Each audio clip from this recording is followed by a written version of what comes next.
It is Ash Wednesday, March 5th, 2025. Welcome to ONNJ Mornings. I'm Ken Rosato, taking your calls at 888-658-0234, 888-658-0234. An ugly day in store. Light rain this morning, becoming heavier and steadier through the day. Some thunderstorms later in the afternoon. Some wind today, too. Highs in the upper 50s. And just to give you an idea of 24 hours and how one day can make all the difference when a front comes through. At this time yesterday morning, it was 34 degrees. It is now, oh, never mind, 36 degrees. A minute ago, it said something else entirely different. Meteorologist Mike Pavetta has the complete Garden State forecast for us. Mike, I looked down, I thought it said like in the 50s. Now it just bumped down to the 30s. So what's going on with the weather in Trenton?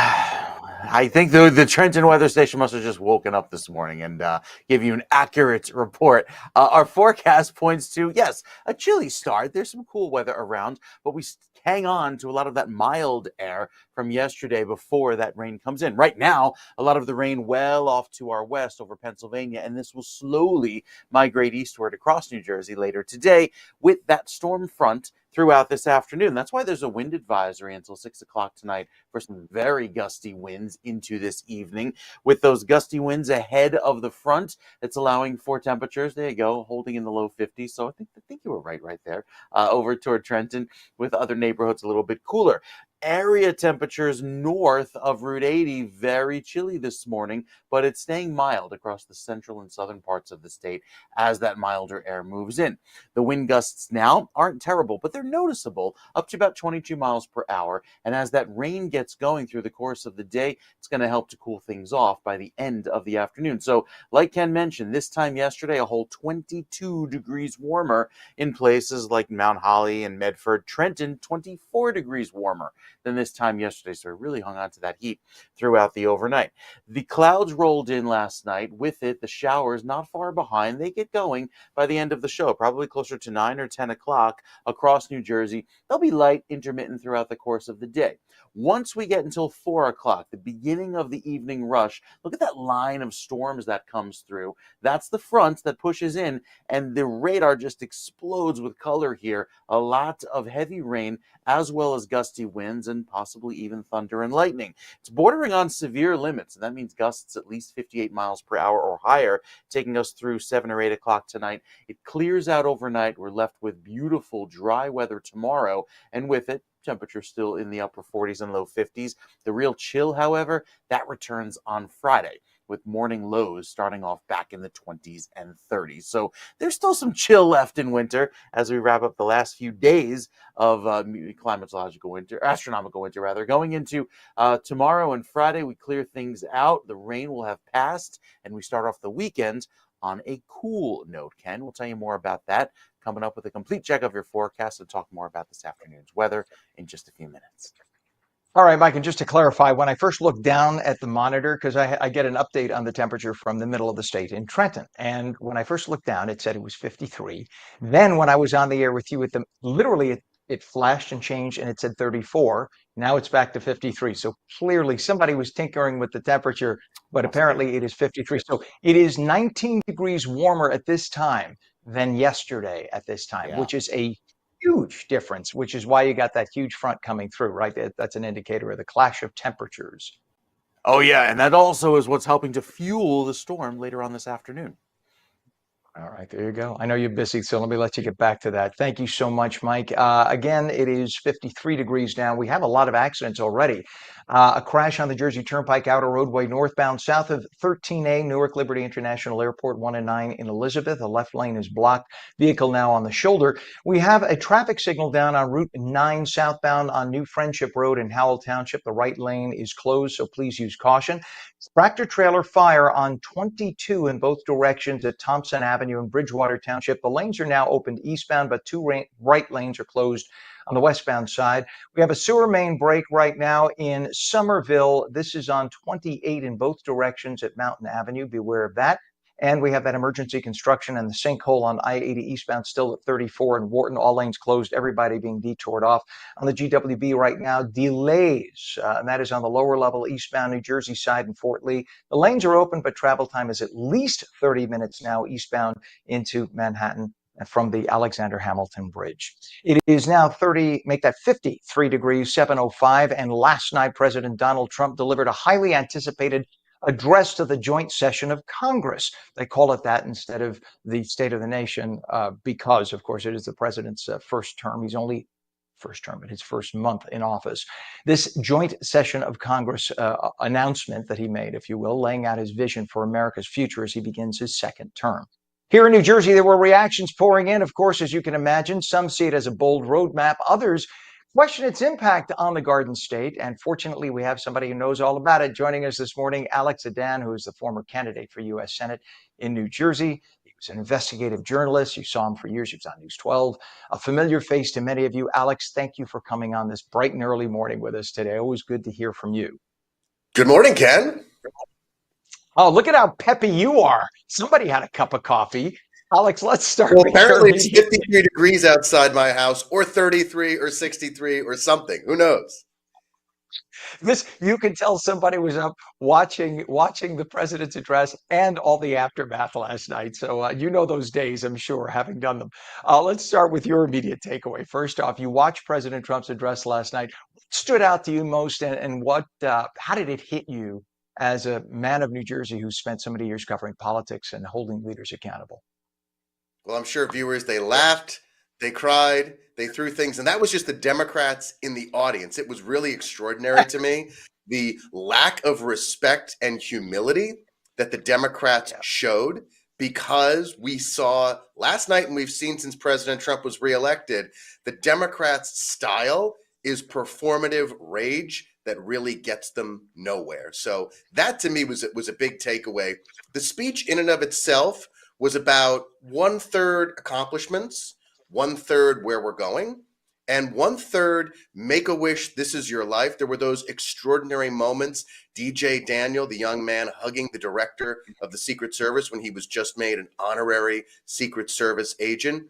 There were the moments honoring Laken Riley's family, honoring Corey Comparator's family, unfortunately lost both in Laken Riley's case to a murder by an illegal alien. In Corey Comparator's case, lost during that assassination attempt on President Trump. So I think from the president's point of view, a lot of this was a vindication of the past 4 years, returning to that chamber for the first time since his first term. Not only the first time since his first term, the first time since COVID came through the country. So it's been 5 years for President Trump, obviously feeling the power, feeling emboldened with those majorities in Congress, setting a vision for the future, but reporting to the country, as is traditional for presidents, about the state of the union and the progress his administration is making so far. And Alex, you mentioned the Democrats. You had Congressman Green from Texas, who is a disgrace. I mean, here's a man who spent literally 40 years of his life sucking off the teat of government. He was an activist lawyer. He was known as a race baiter in Texas when he came up as an activist lawyer. Other than his activist lawyer moment, he has literally been in government jobs doing know nothing nonsense for years, being elected over and over again into Congress in a seat that will always vote for you if you are a Democrat African American. You will always get reelected in that district, no matter what. So it's not like it takes effort or a man of profundity to get elected in that district. And he has entered articles of impeachment against Trump over and over and over again, that even other Democrats roll their eyes and go, "Come on, Green, shut up." There were people around him saying, like, "Chill out."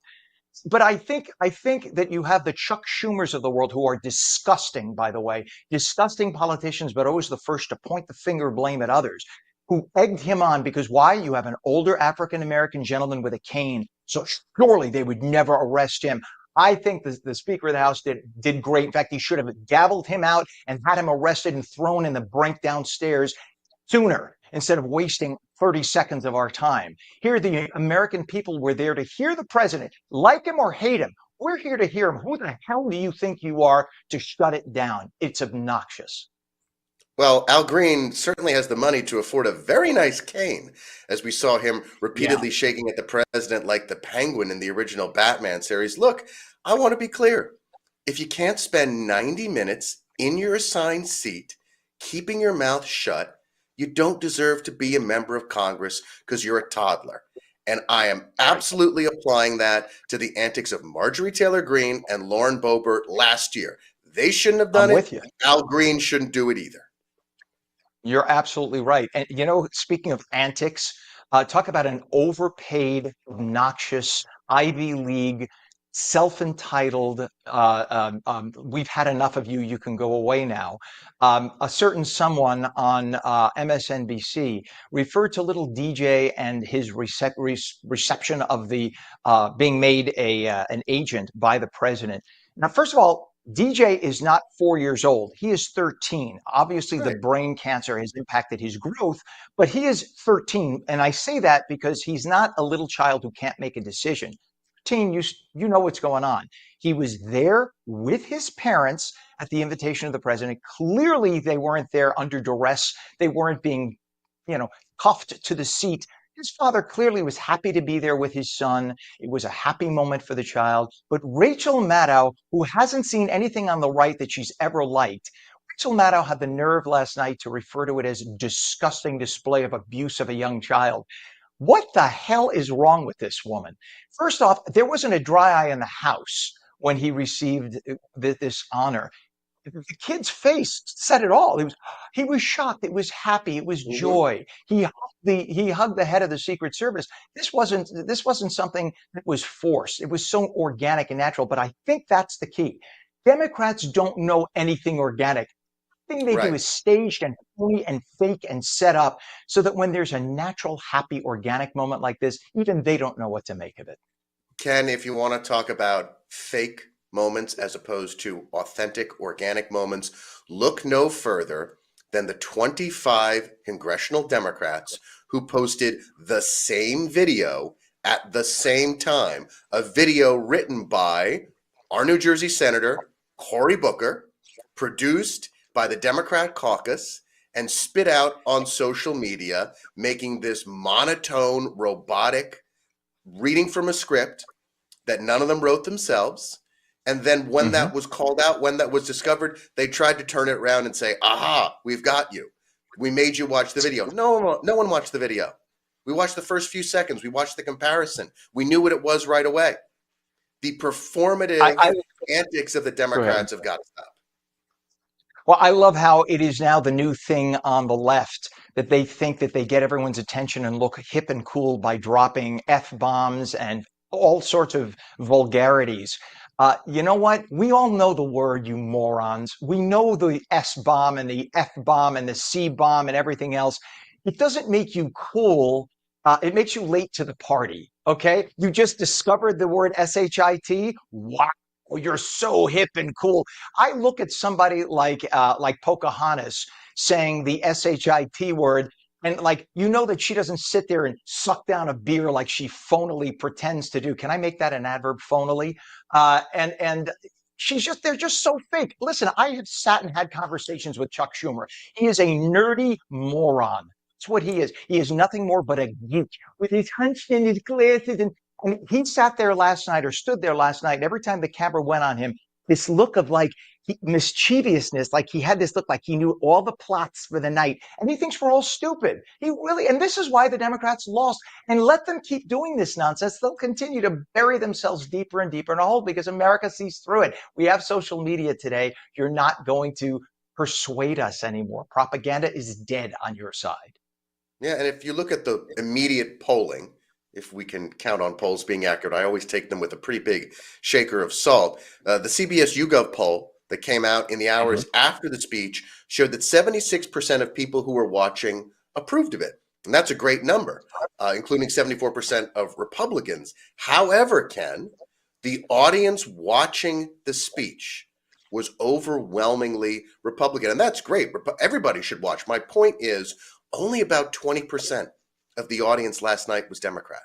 Most of the Democrats in this country think that the best way to serve a democracy is to tune out and not listen. Mhm. I watched all of President Biden's States of the Union. I watched all of Barack Obama's States of the Union and messages to Congress. Why? Because it's part of being an informed citizen. And it's sad to see that Democrats are checking out and only relying on manipulated, scripted videos on social media to try and chart the course of this great nation. Alex, the great Dan Bongino, now the deputy director of the FBI, often made the following comment. He would say, Republicans view Democrats as good people with bad ideas. Democrats view Republicans as bad people. And when you start out with that, they don't even think that they don't want to justify Republicans' existence by giving them the time of day. They look at life as right and wrong, that they are right and the Republicans are wrong. So therefore, there's no point in sitting down and discussing or listening to what you have to say. Well, that's a pretty closed-minded concept. And that's what they love to say, democracy. We have to have democracy. You're an existential threat to democracy. Democracy, that means conversation. It means get as much of a say as you do, moron. That's what that means. It doesn't mean that you get all the say. Let me fix my backdrop there. Look at that. Well, the See, you can sad tell thing, it's a Ken, is backdrop. that the average individual person that you might meet on the street, Democrat, Republican, or Independent, most of the time, you can have a conversation with that individual person. The problem here Mhm. is the performative class of the Democratic Party that is elected by the far left in primaries where the contest is who can be further left. And the general Right. is a foregone conclusion because of gerrymandering. I look again to our state, new Congresswoman LaMonica MacGyver, New Jersey's 10th congressional district, who dramatically walked out of the speech and had a press release ready to go, typed up, double spaced, sent out to everybody. And she is going to be rewarded in her district for those antics because it is a heavily biased against Republicans district because of the way that it was drawn on the map. These are the things that need to change in order to restore true democracy to our country. And I think part of the problem, Alex, is for Democrats, many have given up on religion over the last 3, 4, 5 decades, 4 decades maybe. And the new religion that they have is leftism. So the difference is for a Republican, politics is part of our lives, right? But for a Democrat, politics is their life. It is their religion. That's why for you to suggest that they might be a little too far off the mark and have a conversation would be like telling a Christian, you know, that whole Jesus thing, I don't buy it. I shouldn't even be talking about this on Ash Wednesday. But by saying that, it's literally an insult to the heart. It cuts them to their soul. And so they get so offended, they don't want to have a discussion. That's why they cut off family members. They block people on social media like petulant children because you know what? It is honestly the lazy thing to do because it takes an emotional effort to have a conversation and a thoughtful conversation with somebody who has a differing view because now you have to justify what you think and feel. But Democrats are all about feelings. They're not about logic. And this will continue if they'll continue losing elections if they want to keep this up. So keep it. Yeah. Ken, I believe that in terms of whether it's my religious faith or whether it's my ideals or my ideology, having a good, thorough discussion with someone who challenges my beliefs actually makes my beliefs stronger because I need to Correct. defend them, because I can expose any weaknesses in my thinking. And I value those conversations, unlike far too many people on the left. Alex, I can't tell you how much I appreciate you being with us. You are always a breath of fresh air or a good sounding board for me. Like sit down. You know, I always love having you on. So please don't be a Thank you, stranger, Ken. my friend. You Always a bet. Thanks pleasure. for getting up. Yes, thank you. Did my mother tell you to say that? I think she did. It is now a warm 54 degrees at 7:19. When we come back, New Jersey Globe editor David Wildstein has the inside scoop from Trenton. Stand by for the inside edge. And meteorologist Mike Favetta says it's going to be ugly today. The latest Garden State forecast, it starts off with rain this morning, becomes heavier and steadier through the day. By later in the day, it'll be windy, thunderstorms, highs in the upper 50s. You are watching On New Jersey Mornings, which you could stream at ONNJ.com, Roku, Fire TV, News On, Samsung TV Plus, Apple TV, YouTube, Facebook, and X. And now we stream live on Rumble and Twitch. Just go to twitch.tv/ONNEWJERSEY on New Jersey. We're back in 2.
Welcome back to ONNJ Mornings. It is Ash Wednesday. I'm Ken Rosato. 54 degrees now at 7:22. Meteorologist Mike Favetta says light rain this morning, becoming heavier, steadier through the day. Wind comes in, thunderstorms are going to be ugly later. Highs in the upper 50s. Here now is Mike with the detailed Garden State forecast. Good morning to you, Mike. Good morning to you, Ken. Yeah, we're keeping an eye on some pretty nasty weather that comes in later on this afternoon. The futurecast showing those storms arriving throughout the course of the afternoon. Notice they arrive here across New Jersey starting around 3 o'clock and into the evening rush. That line of storms potentially damaging winds, the heavy rains, up to an inch of rain expected in a short period of time, maybe even some thunder and lightning. That's the type of potency that this front will have. It clears out later on in the overnight, leading to a pretty decent day tomorrow, cooler, a mix of clouds and sun, and plenty of dry weather for Thursday. But the real chill, that settles in on Friday, and you'll notice that especially early in the morning. So with this afternoon storms potential throughout the course of the late afternoon, again, we're fine up until about 2 or 3 o'clock. Those storms could be strong to severe, especially as that front works its way eastward across the state. All that energy ahead of the front coming in from the south, helping temperatures climb to 60 over in Matawan, 60 in New Brunswick. Again, light rain on and off throughout the morning with the heavier downpours and thunderstorms this afternoon. 61 in Flemington. How about that? 63 in Mount Holly. Shows you the energy with these storms. The gusts that will be occurring, I think, will kind of take the headlines, especially by tomorrow, with the gusts upwards of 33 miles per hour in Mount Holly, working eastward, a 43 mile per hour gust on LBI, even over toward Newark. And this is just in time, again, for the evening rush. So walking through the skyscrapers there, the buildings in downtown Newark, you will feel that wind later on today. Then the breezes switch direction. They come in from the south throughout tomorrow, and then tomorrow evening from the north and west. And that's what allows for a drier feel. Even though the breezes are still upwards of 20, 25 miles per hour, it'll start to cool things down throughout the overnight into Friday morning. Bigger picture shows that storm, can't miss it, moving in from the west. It's actually causing some big snows over the lakes and Upper Peninsula, but here is what we're watching. And this is the front that is moving across the mid-Atlantic and south, and that's what's actually creating some tornadoes there. But our weather, again, won't be as severe. We just have those strong to severe thunderstorms later on this afternoon. Beyond that, a little bit of a early morning sprinkle potentially with some clouds on Saturday, clearing by Saturday afternoon. So a decent daylight hours to the forecast on Saturday. And then Sunday starts off nice and dry with another round of, again, potential sprinkle later on at night. Beyond that, Monday into next week has a few extra clouds, but it'll start to feel cool, I think, by the end of the weekend. And with the weekend looking like a decent one, again, lots of sunshine during the day, quick passing overnight shower, and then we're back to the clearing each afternoon. Mid 40s is what you'd expect for the second weekend in March. And don't forget, you lose the hour of sleep this weekend. As basically, I was thinking about it this morning, Ken. I think pretty much every clock resets on its own except your microwave and oven. That's the only thing you have to worry about nowadays. How about my Timex? Okay, sure. I have a dumb watch. It's from If it still 1974. works, Make fun. why not? Yeah, I have one hand that's disconnected. I mean, I could show you. I'll show you later. It's whatever. I can't really tell the minutes, but I could tell you approximately what hour it is twice a day. Anyway, That's all you need, just me. really, you know? Honestly, the other 22 hours, who really cares? Mike, thank you so much. Ugly day in store. I appreciate that. I'll go get my 3 umbrellas and I'll be prepared. All right, we'll check back with you in a little bit, sir. 54 degrees right now. We do have some traffic also to worry about. Crash on the Jersey Turnpike Outer Roadway northbound south of Interchange 13A, Newark Liberty Airport. One left lane blocked and the vehicle's on the left shoulder, and still have that sinkhole. I-80 eastbound at exit 34 in Wharton. Everybody being detoured off for the foreseeable future until that can get fixed up. Also, our Pam, our director, was telling us there was a big nasty two-car wreck on Route 23 this morning. I don't have the details on that yet, but of course, as we get info, we'll bring it to you. I'm going to just spend the next few minutes, if we can, Pam, and giving you the heads up, talking about last night's address to the joint session of Congress from the president. Um, there were so many big highlightable moments, if you will, but one of the moments that really evoked a huge cheer from the right, because the left didn't stand up for anything, even the most tender moments when he was awarding honorary awards, if you will, to little DJ, a 13-year-old who is suffering from brain cancer. He made him an honorary Secret Service agent, and yet another young man he got into military academy. I mean, these were special moments. But the left was just unfazed. They hate the right with such vitriol. I've never seen anything like this. And you know that they're being rallied by the likes of Chuck Schumer. He hates the right, and he's a political monster. For him, he would sacrifice his friends and family for politics. I've spoken to the man personally. I've had private conversations with him over the years. That's the guy he is. So anyway, the president at one point said, we thought we had so many issues. This is going to be cut one, Pam. We thought we had all these issues. We thought we had problems. We thought we couldn't control the border. Then we found out all we needed was a new president. Cut one. The media and our friends in the Democrat Party kept saying we needed new legislation. We must have legislation to secure the border. But it turned out that all we really needed was a new president.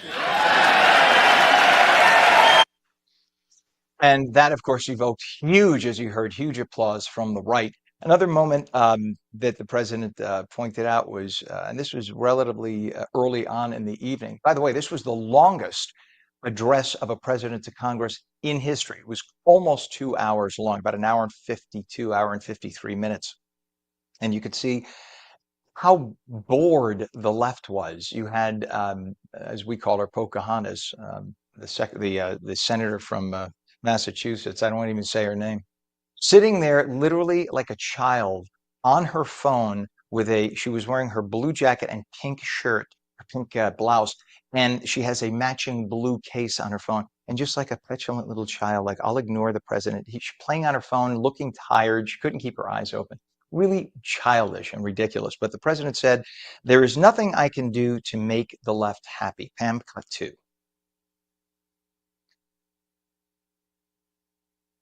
And once again, I look at the Democrats in front of me, and I realize there is absolutely nothing I can say to make them happy or to make them stand or smile or applaud. Nothing I can do.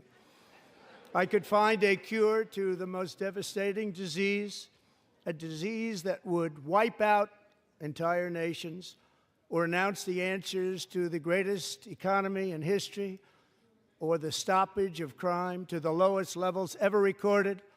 And these people sitting right here will not clap, will not stand, and certainly will not cheer for these astronomical achievements. They won't do it, no matter what. Five times I've been up here. It's very sad, and it just shouldn't be this way. And I'm 57 years old, and all my years covering politics, and literally I was on radio from when I was in my teens, and I've covered politics for decades. I have never seen a party disrespect a president. You could hate the president. Listen, Obama was no piece of cake, Democrats. He was a far left radical socialist. You could say what you want to defend him.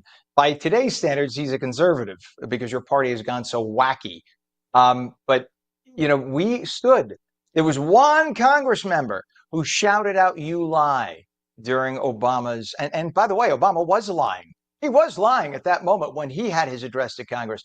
Yet everybody on the right and the left universally condemned that disruption of the president speaking to Congress. The decorum is gone. The Democrats have lost it. And if they want to continue doing this, they will continue losing elections. So have at it. Your phony, scripted little social media nonsense. You're all old looking, like all the Democrats. There's nobody on the bench who's young, except for the super radical 20 somethings who come from super leftist districts. They really don't have anyone on the bench. And I think they're going to lose elections for the foreseeable future. Good. Sad to say, but good. 54 degrees now at 7:32. When ONNJ Jersey Mornings returns, meteorologist Mike Favetta will be back. Light rain this morning will become heavier and steadier through the day. Windy. Thunderstorms could be severe at times, too. Highs making it to the upper 50s. And we will take your calls. Tell me I'm full of nonsense. Give me a call if you disagree. 888-658-0234. 888-658-0234. ONNJ Jersey Mornings is coming right back.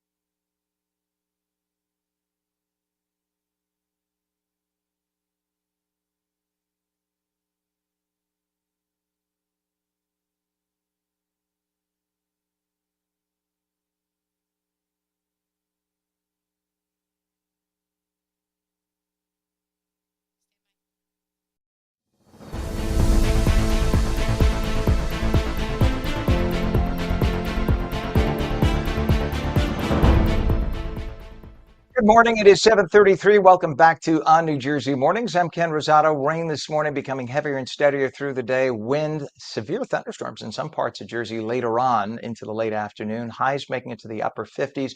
It's going to be a rough day. In fact, the commute, especially this morning, we already have a lot of accidents. By this afternoon, it's going to be really rough. So just prepare. Okay. Meteorologist Mike Favetta has the complete Garden State forecast for us. Good morning to you, Mike. Good morning to you, Ken. Yeah, later on this afternoon gets dicey, like you mentioned, just in time for the evening rush. I think as the kids head home from school, we'll see those storms come in. It is quite mild through about 2 o'clock this afternoon, and then those storms arrive around 3 o'clock in the western portion of New Jersey, crossing across through eastern sections of the state by 8 p.m., but in that time frame of a few hours, some very gusty winds up to 50 miles an hour, some heavy rain, maybe even some thunder as well. So with today's highs in southern New Jersey, where there's a wind advisory in place through 6 p.m. for those gusty winds, temperatures will feel a little bit milder inland, but as long as that southerly breeze is blowing off of a chilly 39-degree ocean, it'll feel cooler at the coast. Look at that high today, 59 degrees, beating our average by 12 degrees. And with the rain that's on the way, a lot of it is currently off to our west. So just clouds around for this morning. The heaviest and steadiest of the showers working through central Pennsylvania at this hour. We tap into those storms later on today. So that keeps our rain chances right up at 100% today. Nobody escapes the rain across New Jersey today. It's dry into the end of the weekend. The weekend has a few sprinkle chances overnight, but during the daylight hours, I think it's nice and dry. Best chance for the most severe weather is across the tail end of New Jersey, there in the southwest corner. The rest of the state will have general thunderstorms, certainly, but I think with the outlook for wind being high going into this afternoon, the 5% chance of severe winds, that's upwards of 58 miles per hour, a little bit higher again in that southwestern corner of the state. Even a small 2% chance of a tornado to spin up, which is not out of the question with weather like this. Winds will be high, but the rainfall could be high as well, especially in the northwestern corner of the state. 1 to 2 inches could fall potentially in that short amount of time, and even through the rest of New Jersey, upwards of an inch likely. This is great news for the drought because we're in that big rainfall deficit here in northern New Jersey, where we've seen less than half of average going throughout the last few weeks. Air quality today improving. Right now, it's below that 50 number, which is always good. And with the front pushing through, there's that front that arrives throughout this afternoon, gives us our round of severe weather potential, and then we clear out by tomorrow. And Friday's looking very pleasant, but much cooler as we head into the weekend. So a little weak system passes off to the north. Again, maybe gives portions of New Jersey, especially in the northern sections, a quick passing overnight sprinkle. But beyond that, we're back to the dry weather come Saturday afternoon. Temperatures go from the upper 50s and low 60s down into the 40s this weekend. There's a big slide allowing for a cooler feel. But look what happens by Monday and Tuesday. We could be knocking on 70 by Wednesday of next week. A nice milder trend in the 7-day forecast, even beyond. We'll give you a bonus day, call it 8 days, by the middle of next week. So again, rain for southern New Jersey today with your storms cooling back down into the low 50s. And then by next week, seeing that milder trend even take over at the shore points. This time of year, it's much cooler at the shore locations. So only make it to 54 by Tuesday. But there are some milder days ahead after a little bit of a cool down, Ken, this upcoming weekend. All right, Mike, thank you very much. It is 54 degrees right now. We do have some traffic incidents again because of the wet weather in much of the state. We have a traffic signal down on Route 9 southbound at New Friendship Road in Howell Township. The right lane is closed, so use caution. Of course, we still have that sinkhole problem. I-80 eastbound at exit 34 in Wharton, everybody being detoured off, and that's still causing massive delays. 7:37 right now, and President Donald Trump delivered his first joint address to Congress as he begins his second term, a high-stakes moment as lawmakers and their guests gathered in Washington, D.C. Let's take a listen to one of the sound bites, if we can. Let's go to 4, Pam, where he was talking about a certain protester, if you will, who spoke right at the beginning of the gathering. Take a listen.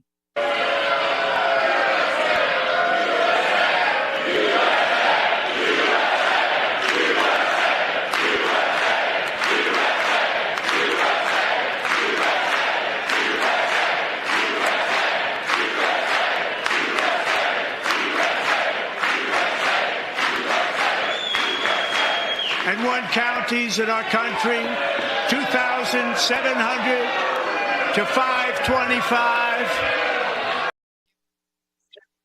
All right. So the gentleman who was holding the cane there is Congressman Green from Texas, who has been a congressman for decades. And he has introduced articles of impeachment against the president before. He says he intends on doing it again. And he is very entitled to voice his opinion. He is a United States elected congressman. There is a time and a place, though. And when Congress welcomes the president to come and speak and give the address to the nation, if you will, that may not be the time or the place. Now, in fairness, the right has done this as well. Marjorie Taylor Greene has shouted out during President Obama. There was a Republican who shouted out, "You lie." Total disrespect, totally unacceptable. So I'm just saying, on either side, this is a moment where we should exercise decorum. And it's a shame because you really make yourself look like the fool. And I think you end up not getting your point across. Just my opinion. But I know somebody else has a good opinion too. And so here in New Jersey, the spotlight is on our congressional delegation, why one prominent representative, Mikey Sherrill, chose to skip last night's session entirely. Joining us now from the Capitol is Joey Fox, Washington, D.C. correspondent for the New Jersey Globe. Joey, thank you for being with us. Are you still in D.C. this morning? Yes, I'm based in DC, so I'm pretty much always here. All right, there you go. It's a great city, by the way. Anyone who hasn't been there, and no matter who is the party in charge, Washington is just one of the greatest cities on the planet. But that's another discussion for another day. Joey, let's start with the big picture. You were there. You watched this last night. President Trump addressed Congress. What is the mood like in Washington? What was the feeling last night when you were there? And I know I'm sure there was quite a different feeling depending on the political side. But how do you think he was received? I mean, what you said there was exactly what it was. It's quite a different feeling depending on the side. I mean, you saw Republicans chanting USA. You saw them cheering for almost every policy that Trump mentioned, including policies that were definitely not part of the Republican Party platform maybe 10 years ago. Like I remember there was one particular moment where Trump said he would freeze pretty much all foreign aid. That was a position that would earn you active boos from the Republican Party of not too long ago, but that was another applause line.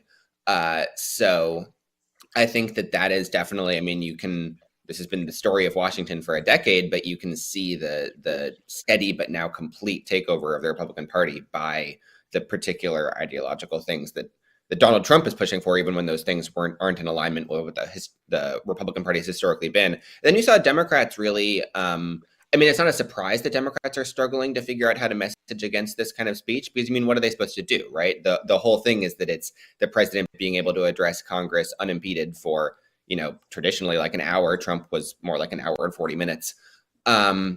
So that's why you saw Al Green at the beginning of the speech, start heckling. And I feel like he must have known that he was going to get removed as long as he kept doing that. And he did. You had Mikey Sherrill, you mentioned, from New Jersey, decided to skip the speech entirely. She said, I think that she said that she also skipped the inauguration. I don't remember the precise quote, but basically the idea that Donald Trump's use of these rituals, she respects the rituals, but Donald Trump's use of them degrades them, and she won't be party to that, was basically her justification. And then you had another New Jersey Congresswoman, LaMonica McIver, who was just elected last year. She was there, but she was one of the, there was a handful of Democrats who at various midway points through the speech said, "I'm done," and walked out of the chamber. She sent a little statement saying like, I'd heard enough. It was all lies. I'm not gonna sit there for that. So, but Joey, again, as I said, sorry, yeah, go. No, I was just going to say, here's the thing. I have been, by the way, I started out my life very far to the left. And then being an old curmudgeon now, I went very far to the right. And I agree with you 100% when you say this is really not the party right now. The Republican Party is really not conservative. It is Trumpian, right? Because there are so many issues, tariffs being one, as you mentioned, so many other issues that were being called out, so much of the foreign aid, et cetera. That is not conservative, right? That is Trumpian. It is his own thing. And I think the way it goes, this is why so many of the quote unquote traditional Republicans, they're not Trump supporters. They're never Trumpers, because he doesn't follow a conservative line. He considers it pragmatic, but I think part of Trump's problem, this is my little opinion, is his way of communicating things would be like Archie Bunker sitting in the chair saying, "Hey, you dope, get over here and bring me a beer." Whereas others who would be more politic would say, It would be lovely if you happen to be going in the kitchen, if you could possibly grab me. You know what I'm saying. You get it. Yeah. I think that's why he's so off-putting to so many people because he comes in like a wrecking ball, to borrow from a certain song, and he upsets the apple cart in such a way that it's offensive to many people who are part of the establishment. Do you find that that may be more the case? I mean, that feels like it's getting a little bit beyond my area of expertise. When I watch these things, I'm watching it from the perspective of how New Jersey is responding and the ways that it applies to New Jersey.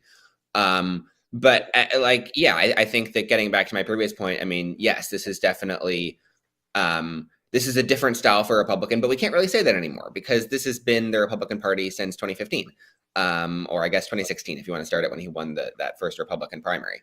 So any sort of, and specifically looking at Congress, the huge majority of I don't have the exact numbers, but the huge majority of congressional Republicans were elected in 2016 or afterwards, meaning that Right. they don't have this long history in the Republican Party that predates what it is under Trump. So, I mean, New Jersey, you have 3 Republican congressmen. One, Chris Smith, has been there since 1980. But the other 2, Jeff Van Drew was elected in 2018, and he's sort of specifically and famously tied to Trump as he switched parties in support of Trump in 2019 to the Republican Party.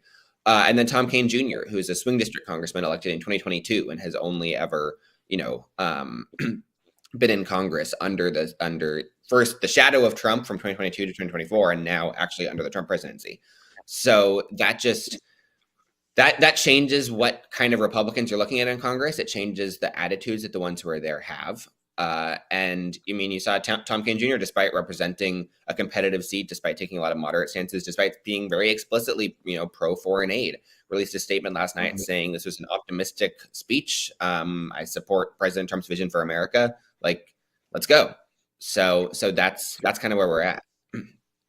Do you think though, when Congress members walk out or don't show up and don't want to be part of the conversation or the discussion, and I understand last night it's a lot to stomach because you're kind of forced to stand there or sit there and listen to everything that's antithetical to one's beliefs. That's hard. That's not easy. But yet, that's traditional politics. That's what we've done over the decades, and centuries. When a president comes to address Congress, you sit there and you take it and you suck it up. And if it's not your party, you sit there and you take some Tums and you say, oh, gosh, this is done. And if it's your party, you get up and you cheer and you think everything is great. That's traditional. It's like going to a football game and your team is losing or winning. You still go to the football game. And do you think that by not staying or not showing up, rather, or getting up and leaving, that does those members of Congress any good?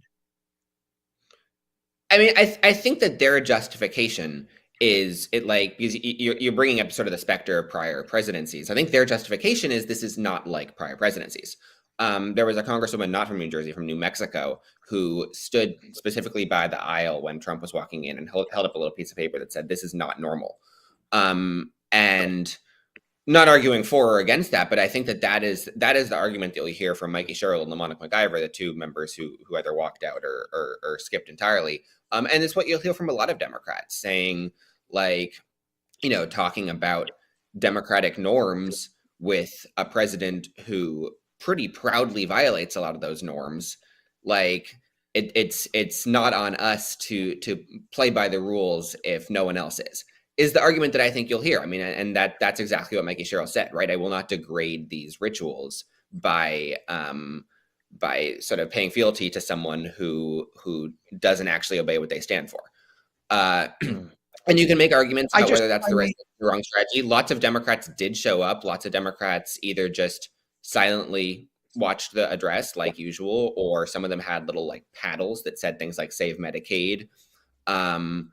So there are lots of different strategies here, but I do kind of understand the predicament that Democrats feel like they're in, and how to both respect the norms that have already existed while also making clear what they believe to be a larger violation of those norms. Right. And Joe, you know what? My feeling is the people who sat there with the signs, to me, that's brilliant. That to me, that's what you do. You take advantage of the moment. You're not being disrespectful because you're letting the president speak, and then when the camera cuts away, you're holding up a sign saying, "This is not what I don't agree with him." To me, I was saying, "All right, I may not necessarily agree with everything that y'all have on it, if I could use the term y'all have on your signs, but you are doing the respectful thing. You're making your point clear that you don't agree with the president, and you're communicating to the nation." To me, that's more effective than like just stomping off and saying, "I don't agree with you." And again, it goes back to what I said earlier, the idea of you're not even worthy of my presence forward. If you want to influence people to think that the president is what the president is saying and stands for is wrong, then you start with a dialogue and saying, engage him and say, "Look, Mr. President, here's why you're wrong." Have the dialogue as opposed to saying, "Nope, I'm not even going to meet with you," and walking off with your ball and your bat. And when I say you, I don't mean you personally. I mean these individuals. It's my only. If you listen, if Mikey Sherrill were president, she doesn't agree with what Vladimir Putin does, but would she say, "I'm not going to even meet with him"? Of course not. She would sit down and meet with Vladimir Putin if it meant communicating peace, etc.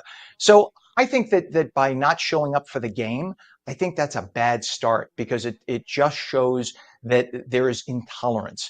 And you could say, "Yeah, but there's nothing on the right that is tolerable." Well, okay, if that's the case, then communicate it. That's all I'm saying. And I think that's the only way we're going to move forward because there's lots coming from Trump that people should not agree with. And there's a lot that people do agree with. He touches on, and Bill Maher said this, he touches on certain things in America that people have gotten fed up with. And I mean, a perfect example would be the border situation when we had people on the left looking, I mean, you had Mayorkas looking people in the eye saying there is no crisis at the border. Really? We had videos of thousands of people walking. What are you talking about? This, I mean, don't pee on my leg and call it rain. And I think people just got tired of being lied to in that case. That doesn't mean that the entire left lied. Certainly they did not. But in certain cases like that, it takes away from the credibility. And I think that's what people are looking for. And now the pendulum has gone way to the other direction. And that's what happens. And as I age, Joey, I see it going. It used to be that the pendulum went back and forth like 20 degrees. Now it's going 90 degrees. And that's why it feels, I think, so shocking. But I just took up 20 minutes of time filibustering. Joey Fox, I always appreciate you coming on. You always have a refreshing point of view. And I know you were up late, so I thank you so much for getting up early and being with us on New Jersey. You are always welcome on the show, and we appreciate you very much. Thanks for having me. You bet. Please come on anytime. And by the way, if you have something you want to, great story, because I know you're on with the New Jersey Globe. You always have some great stories. So please, give us a call and let us know. We'd always love to have you on whenever. All right, my friend. Thank you so much. Joey Fox, New Jersey Globe. Yes, you bet. Washington correspondent and super, super smart guy. When I was his age, I was trying to figure out what to have for dinner. And this guy knows politics like it's nobody's business. All right. Have I'm a also good trying day, to figure out Joey. what to have for dinner. Good deal. You got it, my friend. All right. Have a great day. Thank you again. It is You as now well. 54. Thank you. 54 degrees out, 7:51. And when New Jersey Mornings returns, meteorologist Mike Favetta is going to be here with the Garden State forecast. It is not a good one. We have rain this morning becoming heavier and steadier through the day, windy thunderstorms, highs in the upper 50s. So if you look out right now and you head out and you think, all I need is an umbrella, just be prepared for later. If you have plans to make today, do them early because it's only going to get nastier through the day. You're watching On New Jersey Mornings. You could stream us at ONNJ.com, Roku, Fire TV, News on, Samsung TV Plus, Apple TV, YouTube, Facebook, and X. And we stream live on Rumble and Twitch. Go to twitch.tv/On New Jersey. We're back in 2 minutes.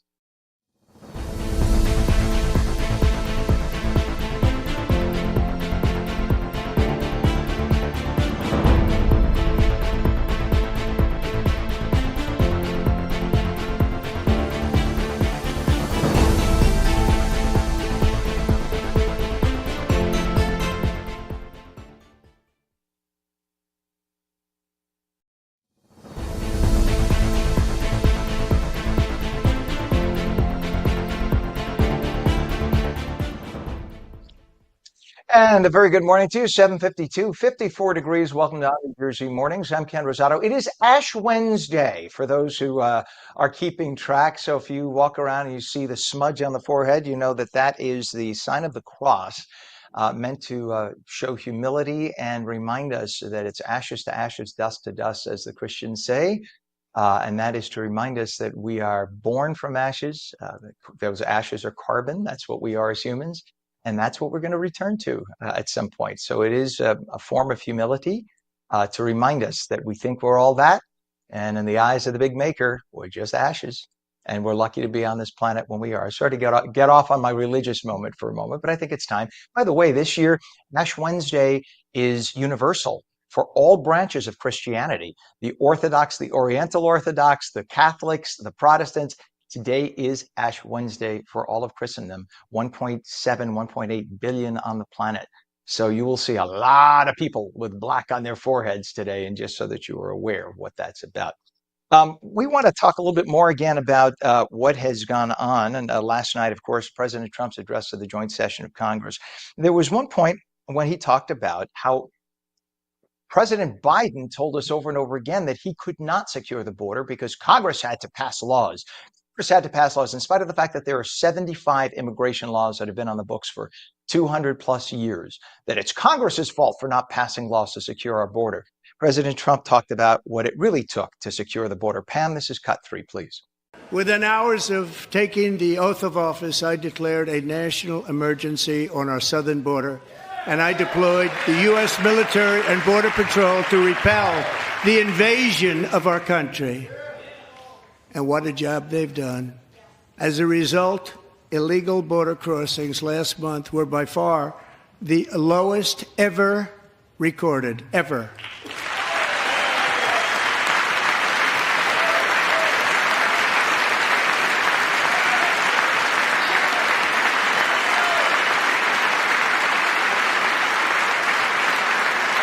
They heard my words and they chose not to come. Much easier that way.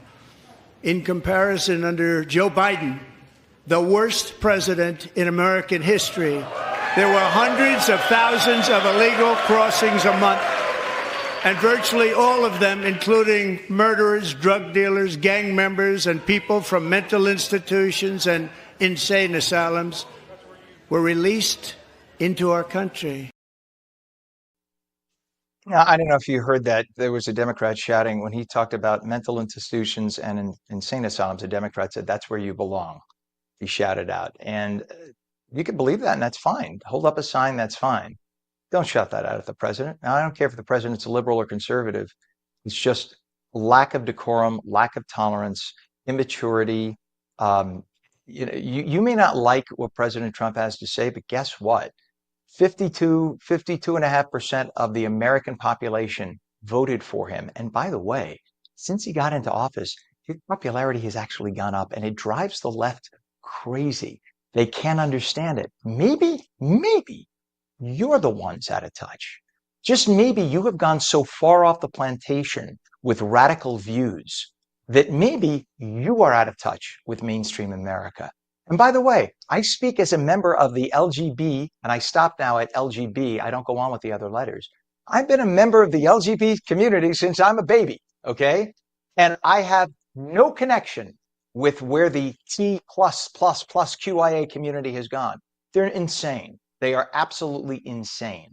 And for all the advancements that the gay community has made, and the acceptance, if you want to make people not accept you and now say are intolerant of you, just keep pushing the really radical, nutty views that you are trying to make mainstream. And you're going to go back to having no gay marriage legal, etc.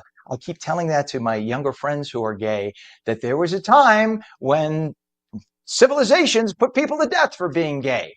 So don't think that the pendulum can't swing back.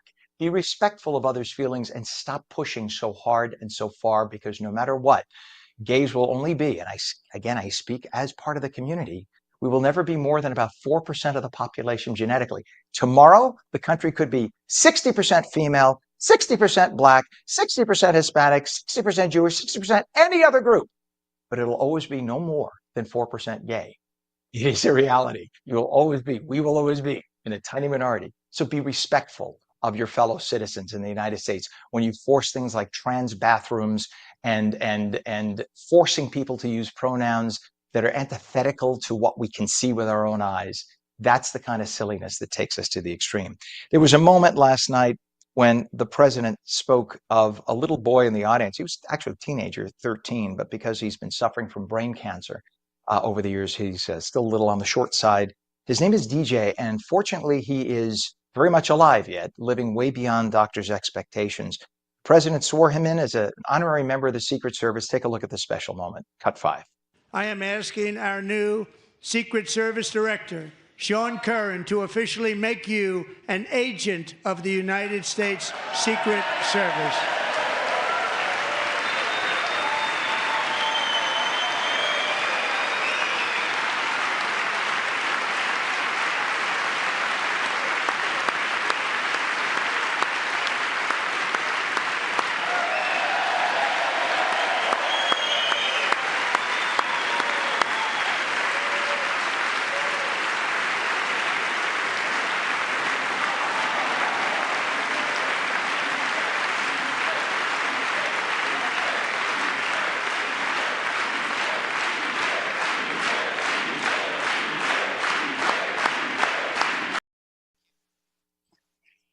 Now that moment, which was very tender, and you saw people in the audience with tears in their eyes, was very special. It was very real.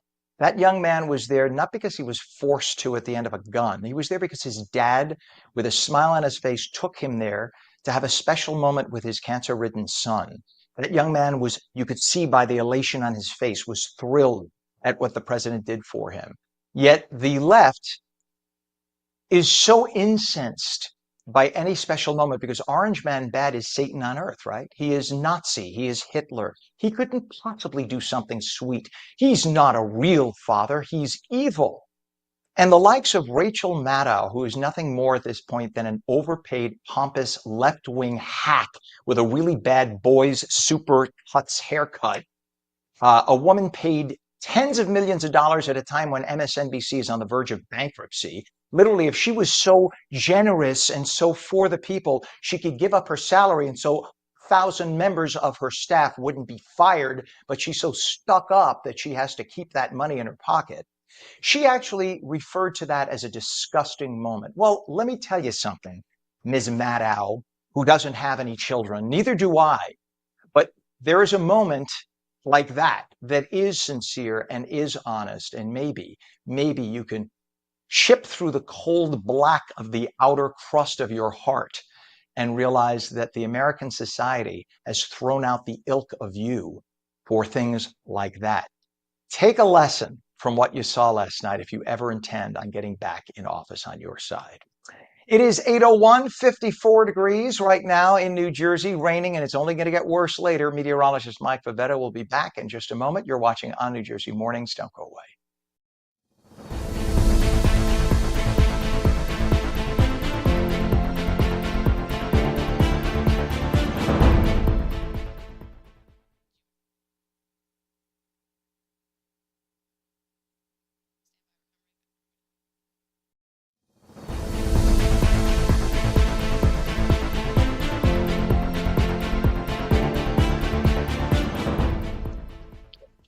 It is 8:01, Ash Wednesday, March 5th, 2025. Welcome back to ONNJ Mornings, 55 degrees. I'm Ken Rosato, taking your calls at 888-658-0234. 888-658-0234. The light rain you see this morning, don't let it fool you. Leave prepared for torrential, heavy rains, thunderstorms. It's going to be ugly with wind later today. Highs in the upper 50s. Meteorologist Mike Favetta has the complete Garden State forecast for us. Good morning to you, Mike. Good morning to you, Ken. It's gray enough outside this morning that people will look and go, okay, probably a good idea to carry along the umbrella for later on this afternoon. And you'll need more than the umbrella. I think the rain boots are in order with the heavy downpours that will arrive. Currently, those showers are hundreds of miles away, but when they arrive here, they give us the downpours, the gusty winds, even some thunder and lightning. Gusty winds are in store for sections of Ocean and southern Monmouth County, as well as Burlington, Atlantic, and Cape May counties. You have a wind advisory, which goes through this evening. That's in advance of the heavy gusty winds that come in later on this afternoon. Winds are light at the moment, not creating too much of a wind chill. It's the temperatures that are up in the upper 50s across some parts of the state, like 57 in Newark and 54 in Toms River. It stayed mild last night, never really cooled off unless you're in the northwestern hills of the state where it's currently in the 40s. But those winds right now coming in at 28 miles per hour at 8:03 this morning in Toms River, 22 mile per hour winds over in Mount Holly, and it's a good 23 degrees warmer now than this time yesterday in Trenton. So a big change in temperature thanks to that warm front. These are the clouds that started rolling in around 2, 3 in the morning, giving us our overcast skies. And right now, those rains are still well off to the west. When they arrive here, they'll bring in some heavy downpours throughout this afternoon.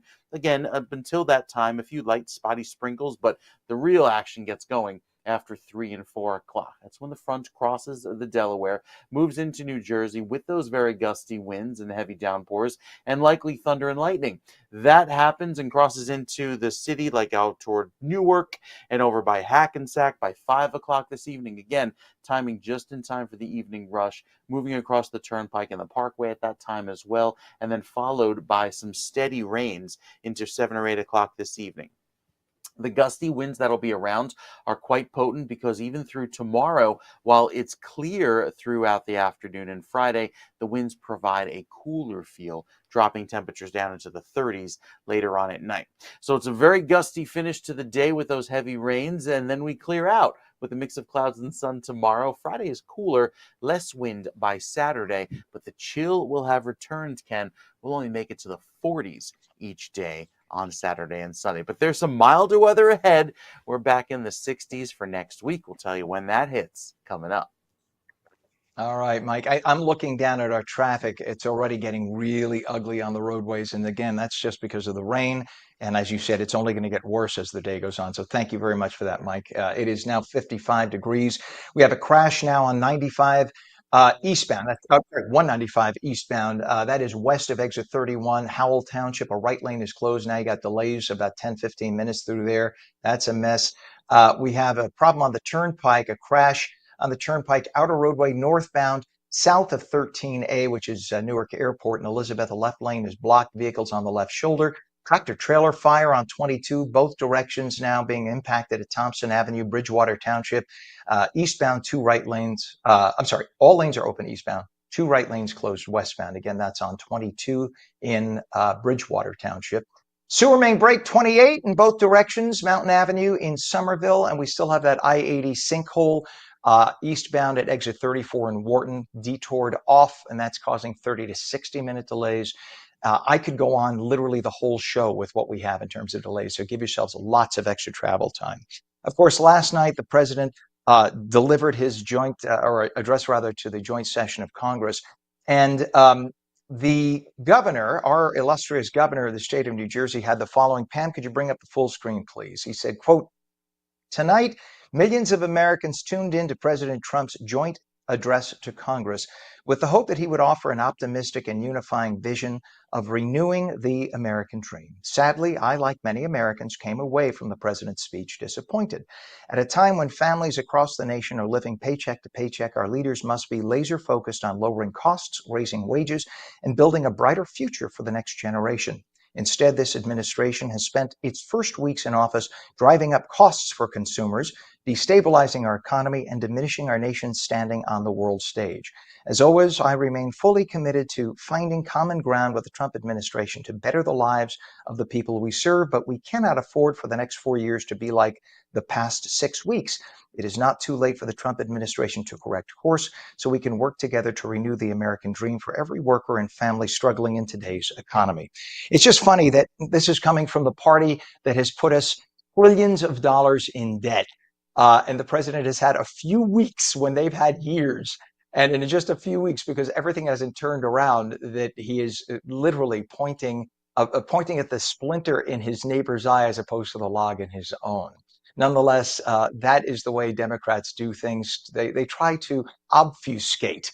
So while there's a fire behind them, they say there's nothing to see here, and they point to somebody who's eating a hot dog 5 feet away to try to distract you. That's just the way they do things. Well, From economic policies to border security, the president's speech has sparked reactions, of course, across the political spectrum. Joining us now, New Jersey State Senator Mike Testa, a Republican representing the first legislative district. Senator Testa, I made you Tesla. I made you the the great electrician. Thank you for being with us this morning as we unpack the president's remarks and what they mean for New Jersey and the nation. Good to have you with us this morning. Thank you for having me. Senator, you were watching last night as I was. That's why I'm thumphing left and right because I got about an hour's sleep. You probably had the same. President Trump spoke to Congress, of course. What was your takeaway versus, say, the governor's? Look, I think my takeaway is that America is in fact back. President Trump gave a very powerful message that we are going to remain strong on our border. We are going to boost the economy. We are going to bring manufacturing back. And I just find it extremely ironic and intellectually disingenuous when you hear folks like Governor Murphy and other figureheads on the left who are saying things negative about that speech and the theatrics that they employed last night. I mean, you think about the radical leftists that were all wearing pink to stand in solidarity with women when just the day before they voted against protecting women in sports from playing against biological males. So you used the term earlier, obfuscate.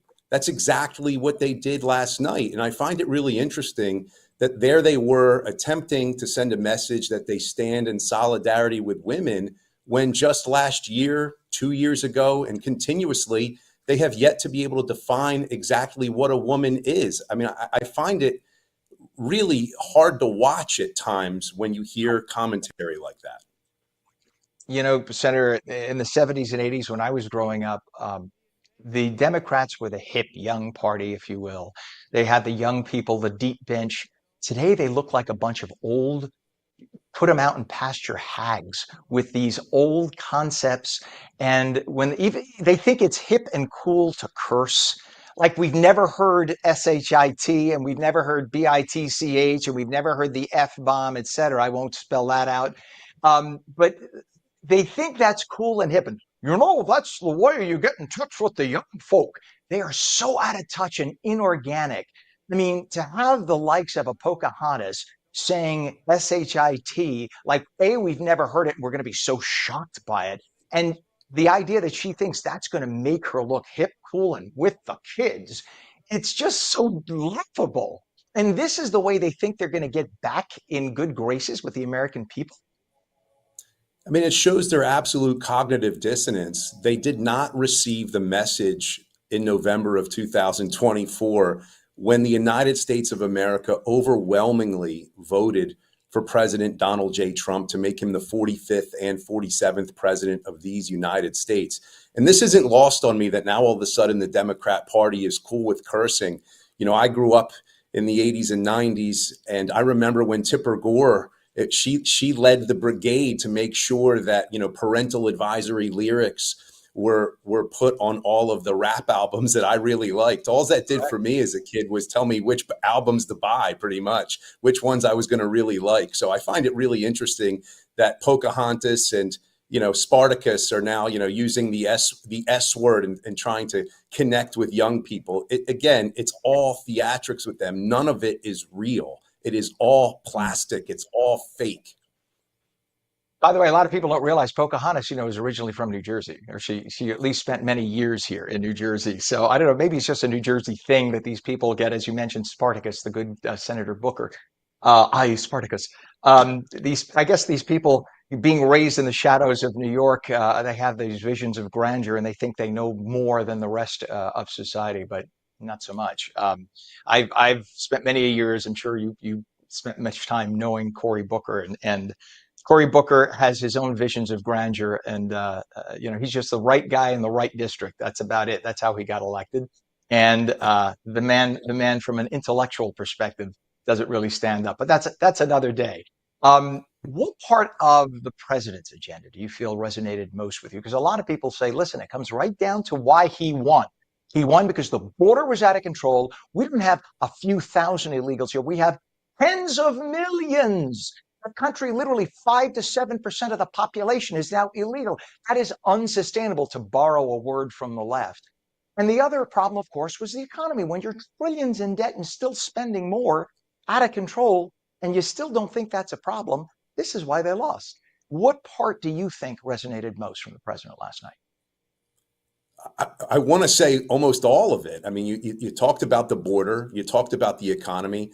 I'm co-chair of the manufacturing caucus for the state of New Jersey. I really appreciated how President Trump spoke about bringing manufacturing back to the United States of America. And you talked about the amount of illegals in our nation. I ran on that issue in 2019 when we called it the Murphy midterms, when you have in New Jersey the Immigrant Trust Directive. I mean, this is just patently dangerous. And I think most people woke up. Instead of being woke, they woke up and realized, you know what, this is a really bad policy. And people like Laken Riley are dying. They're getting murdered by individuals that just simply do not belong in our country because they came here illegally. And guess what? They have criminal histories. And for whatever reason, whether it's President Biden or Governor Murphy, they're putting the handcuffs on our law enforcement and preventing them from being able to deal with agencies like ICE and being able to cross-reference these individuals to see if this illegal alien has warrants in any other jurisdiction, whether they're a really bad person from another country. I think people have had enough of it, and they want our border to be closed, which President Trump has already pretty much done in record fashion. And they want their communities to be safe. They want their children to be safe. And they want the economy to be good. You used it. You know, there's a dumpster fire going on behind the Democrats, and they're saying everything is fine, nothing to see here. And you have someone like Governor Murphy continuously stating that New Jersey is getting stronger and fairer. And when you ask Joe Q public on the street, do you feel like New Jersey is stronger and fairer for you? They say absolutely not. The problem is too many people in New Jersey still have it ingrained, especially, look, you and I both have Italian names. So many of our friends who, they're first and second generation Americans coming from Italy, they just have it ingrained that it's a blue collar thing. You got to vote for the D. They keep voting Democrat no matter what, even though the Democrat Party and Italian Americans stand for nothing that is the same. They are so antithetical. But yet, if you can get an Italian American out to vote in New Jersey, yeah, you got to vote like my dad voted. He always voted Democrat. He's a good union guy. No, dude, stop doing that. Take a look at what the Democrats represent. It is nothing that you feel and think. And you have to wake up and stop just checking off the D all the time and start voting Republicans. Although I do think it's changing now because we see Republican registration in New Jersey is astronomically growing, whereas Democrats are actually decreasing. Now, one thing, Senator, you represent what is, I believe, probably the prettiest area of the entire Garden State. And New Jersey has a lot of very pretty areas. Cape May is just gorgeous. And anyone who hasn't been there, treat yourself. It is so beautiful. You represent Cape May and Cumberland County. How do you see, I just had to digress and say that. Do you see the president's proposals on tariffs, federal workforce changes, infrastructure directly impacting the people in the district there? Look, I mean, the tariffs are absolutely going to affect everybody. But, even if we see a dip, which is predicted, I think it's going to get everybody into realizing what they've been calling fair trade hasn't been fair trade, because fair trade only exists if you have the same level of regulations and pay. Think about, emissions, carbon footprint. You have to have the same regulations on both sides in order to be fair trade. And I think you're going to see what's going to happen. President Trump knows how to make a deal. His book is called The Art of the Deal for a reason. He's made them all of his life. And I think if we give him a little bit of time, I mean, for crying out loud, how long were we told about President Biden that he's ultra competent and everything's working? He's had 6 weeks, President Trump, right? I mean, so why don't we give him a little bit more time and see if these policies are in fact working? And I think by the summer, by this summer, you'll see that they are absolutely working. And quite frankly, most of them are working already. Yeah, you're a little younger than me. I'm 57 years old. I remember under Reagan, they did this to him. He came in under the malaise of President Carter when we were told literally America's best years were behind us.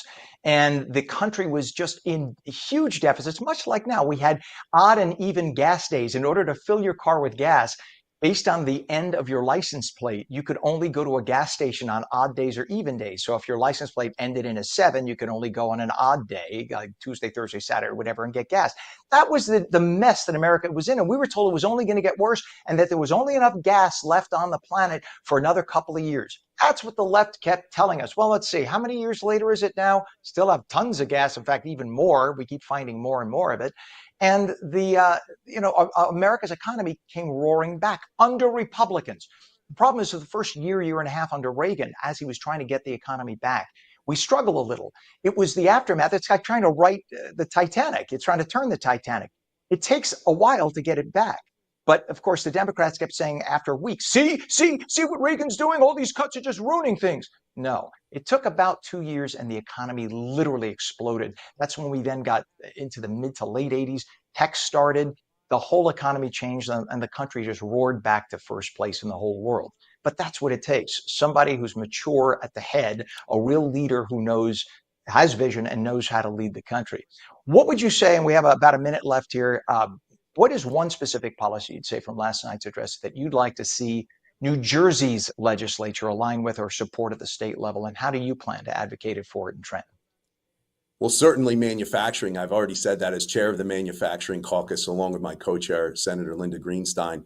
I want to make sure that things are going to be made in the state of New Jersey. I'd love that sign on the Trenton Bridge that says Trenton makes, the world takes, but we need to make that really mean something again. We have so many great manufacturers, about 9,500 of them in the state of New Jersey.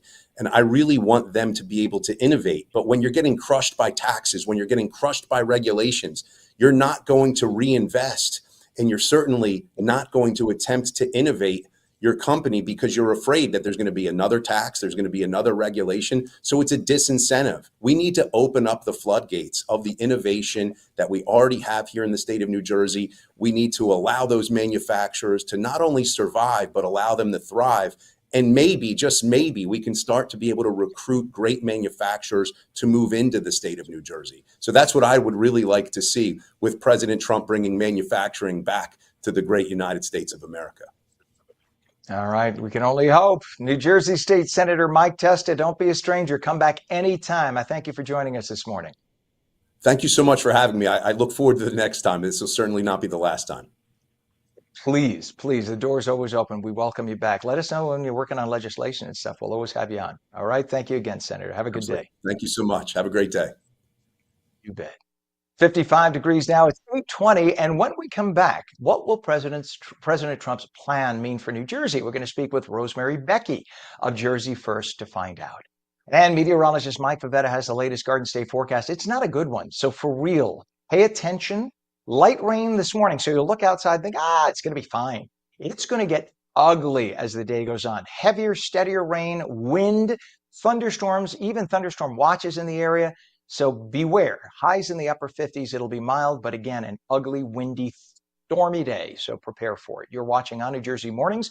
You can stream us at ONNJ.com, Roku, Fire TV, News On, Samsung TV Plus, Apple TV, YouTube, Facebook, and X. And we stream live on Rumble and Twitch. Go to twitch.tv/OnNewJersey. We're back in a minute.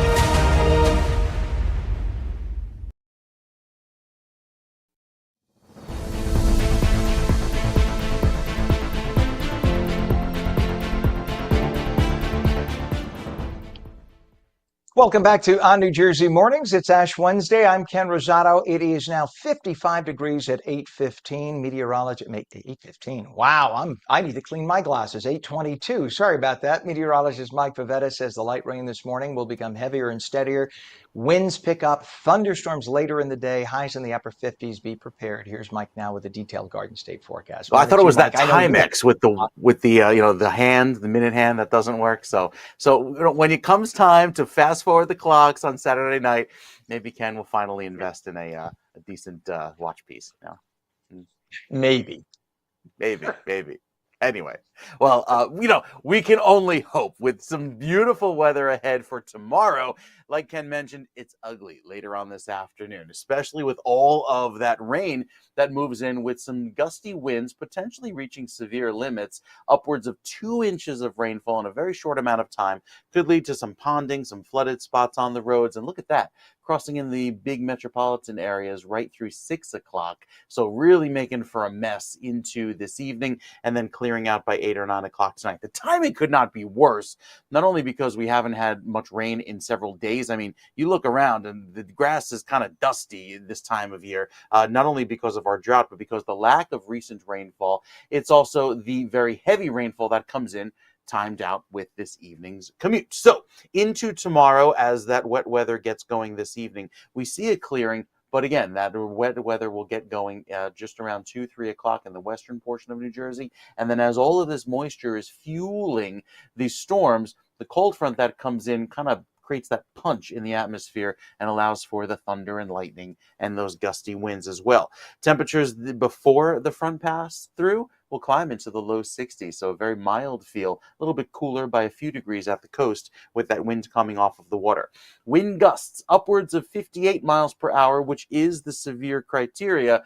We haven't seen any of those severe watches posted yet because we may not get to that threshold, but still, gusts upwards of 40 or 50 miles per hour, they mean business. And that's why there's a wind advisory in effect for Ocean and Atlantic counties and Burlington counties later on today. With the gusty winds relaxing after the front pushes in tonight, we see a little bit more breezy air tomorrow out of the west, and that cools us down going into Friday morning. So Friday will be chilly, will be cold. We start off in the 30s. It'll feel like the 20s. Winter's not done yet, especially with the snow that's off to our north and west. That's a big system. It's actually all part of the same line of storms that provides our thunderstorm activity later on this afternoon. So here's the weather now, and then it moves eastward throughout the course of the day, arriving here in New Jersey by this afternoon. Beyond that, the weekend looks pretty decent. We get a mix of clouds and sun to start Saturday. Saturday afternoon clears out very nicely. It'll be chilly in the 40s only, and even for Sunday with a very weak system that passes by to our north, might get clipped with a few sprinkles later in the day. Overall, looking like to be a pretty okay weekend overall. We'd like a little more warmth, but we don't get it this weekend. Saturday and Sunday both sharing 46 degrees with a few sprinkles each overnight and then clearing by the afternoon, Ken. So overall, it's weather you can set your watch by going this afternoon with that 2 p.m. storm arriving quickly and then lasting into this evening's rush. And what time does that 2 p.m. storm hit? I'm kidding. I'm kidding. All right, 1:30. Mike. I know 1:30 because it likes What? to be early. So it's an early 2 p.m. storm is what you're telling us. Yes. All It's right, not Mike, Italian. thank you If very it were much. an Italian storm, it would arrive around 3:30. Say it was run a little late, taking its time. If it were Sicilian It's storm, funny. it'd be here by 7 o'clock. I mean, they're just always late. 7 o'clock. It's funny because it's so true. That's the problem. It is 100% true. And we say that as Italians. So don't anybody take offense at that. All right, Mike Pavetta, thank you very much, sir. I appreciate you. It is 55 degrees. And just a reminder also, because of the rain we have now, we have issues. There are accidents all over. If I were to start, in fact, now, of course, my tablet is not functioning right. But if I were to start, we'd go all day. Let's just suffice to say that we already have that problem or still have that problem with the sinkhole on I am literally trying to bring up my tablet as we speak. All right, we'll get that later. We have that sinkhole still I-80 eastbound in Wharton at exit 34, everybody being detoured off. So delays are 30 to 60 minutes because of that through Wharton exit 34. So just beware of that. and delays down the GWB of about 40 minutes getting into Manhattan at this hour, 8:27. And we are continuing our conversation on President Trump's address to the joint session of Congress. Let's take a listen to one of the sound bites that the president had last night talking about winning the election. It's 6, ma'am. We won the popular vote by big numbers and won counties in our country.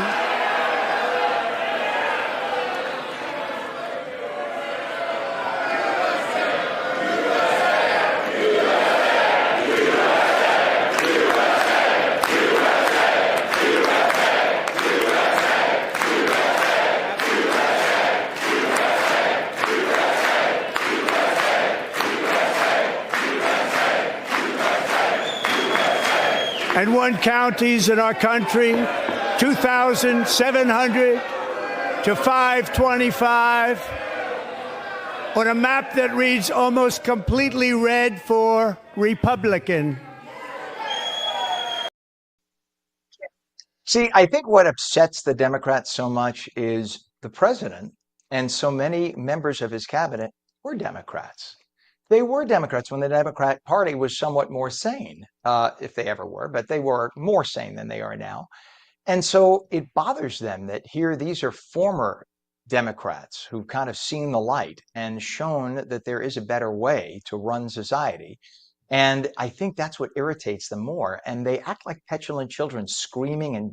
But the good thing is the Republicans have learned now. They've taken a page out of the playbook of Democrats. So as the Democrats start to heckle and chant and whatnot, the Republicans say, oh yeah, there's more of us, and started chanting USA and drowned out the Democrats. And so what America heard was Congress shouting USA with the president there, as opposed to the miscreants on the left who are grumbly about the fact that they had their asses handed to them in November. And if they keep up this attitude, they will never get power back. Thank God. 8:29 right now, and joining us this morning is Rosemary Becky, founder of Jersey First, a grassroots organization advocating first and foremost for New Jersey families and taxpayers. Rosemary, thank you for being with us. You watched President Trump's address last night. What was your immediate takeaway? How do you think his tone and priorities landed for New Jersey folks? Well, thank you for having me. You know, I thought it was a good speech. I thought the president did an excellent job of laying out his priorities and telling the American people why those were his priorities. And frankly, I think it's good news for New Jerseyans. I just want New Jersey to take a page out of his handbook, frankly. We need lower taxes and less spending here, and we need to rein it in. So I hope that it's a wake-up call to, frankly, our candidates that are running this November. Yeah, that we can only hope. I think the furthest right we'll ever get in New Jersey, even though we have more Republicans being registered now in large numbers, is sort of moderate Republican. That's where New Jersey kind of always has been. It's never been an arch conservative state. The question is, though, Trump is not an arch conservative. Trump is Trumpian, right? So he has very pragmatic views, very practical views, not necessarily all conservative views. Things like tariffs are not conservative views, and even cutting financial aid or economic aid to certain countries and certain causes is not always a conservative view, because it's been used in years past by members of the right to kind of buy favor with certain countries. Trump does things Trump's way. So the president now emphasizes economic growth, job creation. Do you think there were specific policies or promises in that speech that you could directly link that would benefit, if you will, New Jersey families, especially, as you mentioned, we have the high taxes, the affordability challenges. Do you think that there's something very specific from last night that you could take away? No, absolutely. There's very specifics to take away. Look, the president is very focused on making America more affordable for working families. And many of his tax cuts, he's talking about helping, middle class families, helping New Jersey families. So he talked about no tax on tips, no tax on overtime, no tax on Social Security. He also talked about making the interest on car payments deductible if the car is made in the United States. He also talked about manufacturing, lowering taxes in that space as well. And that's a specific one that could really help New Jersey. At one point, we led the country on manufacturing, and frankly, it would be a huge benefit for those manufacturing firms that still remain here in New Jersey. Yeah, wouldn't it be? On the flip side, some critics might argue the president's agenda, like potential cuts to federal programs or shifts in infrastructure funding, could actually hurt states like New Jersey. We rely heavily on federal support. What risks, if any, do you see for our communities based on what the president said last night? So I do think that some of the risks we might see here is with regards to the tariffs. Certainly, we will have to see how that all plays out here in terms of, and I think the president talked about there may be some short term pain in terms of rising costs. But in the end, I do think that the goal here is to put us on equal footing with other countries around the world so that we are more competitive and frankly that our costs do go down. Now, the good news is the rumor, at least, is that today the president will announce that there is an agreement with Mexico and Canada on the tariff. So we may not have those tariffs introduced. China's another story. We'll see what happens with China. Things might start to get a little ugly. And China would be the adversary we have to worry about, I think, more than Canada and Mexico, actually. New Jersey's political leadership, of course, Governor Murphy and our congressional delegation often push a progressive agenda and contrast sharply with Trump's approach. Why do you think there is such a big difference in vision between the president and our state's politicians? You've got me because I really think that New Jerseyans are hurting, and I think that it is unaffordable. And there seems to be a real disconnect between New Jersey and what's happening across the country. And frankly, I'd like them to start listening and start listening to New Jerseyans about affordability and about what's happening here in the state. And in the economy, a big theme last night, Jersey First has been vocal about reducing costs for families. One of the reasons why you exist, right? Did President Trump's economic roadmap align with your goals, or do you see that New Jersey needs a sort of a different playbook because we're a different state? No, his priorities completely align with ours at Jersey First. Look, we want to see lower taxes, but we also want to see lower spending, right? And we want to weed out the fraud and abuse and really get that under control because, frankly, that's kind of step number one. And the president is doing a great job of that.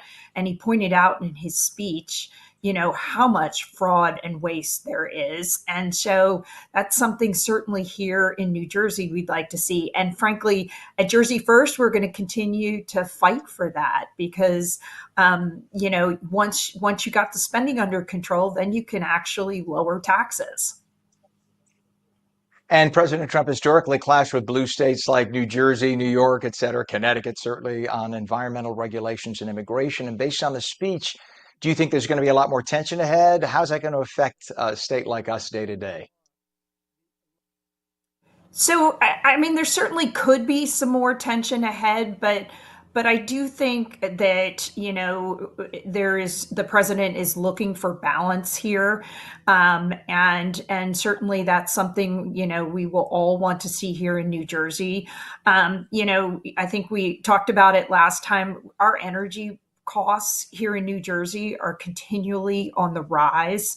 The BPU just announced a 20% increase. And, that's just not affordable for New Jersey families. And so, we've got to find alternative energy sources. We've got to, balance all that and what's good for the environment and what's good for families. And there you go. And that is the true goal. There you are with Jersey First, putting New Jersey first, which is why you are there. And we appreciate the fact that you are. Rosemary Becky of Jersey First, thank you for joining us this morning. Always nice to have you on, Rosemary. Thank you for having me. You bet. Have a great day. It is 55 degrees now, 8:36. We're going to take a quick 30-second break, and when On New Jersey Mornings returns, meteorologist Mike Favetta will be back. Light rain this morning. It's going to become heavier and steadier through the day. Some wind, thunderstorms later, highs in the upper 50s. We'll take your calls at 888-658-0234, 888-658-0234. And we're also going to be talking about the folks at Meridian Southern Ocean Medical Center in Manahawkin and their annual cardiac catheterization lab offering elective angioplasty. We'll have guests on talking about that. So, On New Jersey Mornings is coming right back. Don't go away.